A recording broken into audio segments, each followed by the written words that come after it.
6. There are just 7 days left if you haven't registered to vote in Oregon before the October 15th deadline. And officials are making sure you check your status and get registered. Thank you for joining us. I'm Jennifer Singh in for Matt and Renee. In Your Voice, Your Vote coverage, KEZI 9 News reporter Joey Vaca shows us what election officials are expecting 1 month out from the big day and offers us some important tips. Lane County Clerk Dina Dawson says voter turnout for presidential elections is typically pretty high in Oregon, but they're already seeing exceptionally high interest with a month still to go.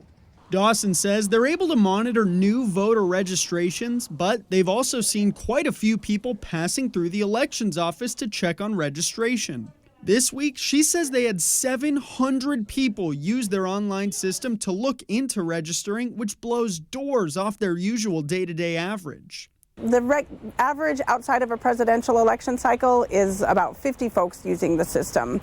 And so seeing 700 folks that are using the system to make sure that the registration is up to date or registering is such great news for us. If the October 15th deadline passes, but you still are not registered, Dawson says there are things the office could do, but it's not easy.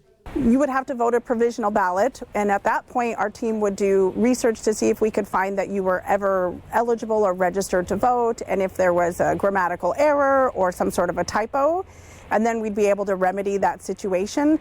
Just as important as making sure you're registered or your status is updated, making sure you're on time to vote. 8 p.m. you have to either be in line when the clock strikes 8, and that creates some confusion for folks because they're in their car and they see the clock and they're like, it's 8 right now. You need to be in line when the clock strikes 8.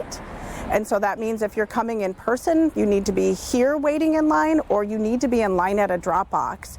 If you're having any trouble with registration or voting, Dawson says you can always call the elections office and they'll do all they can to help you. And if you do decide to vote by mail, Dawson says do everything you can to turn it in early. The sooner those ballots are processed, the better.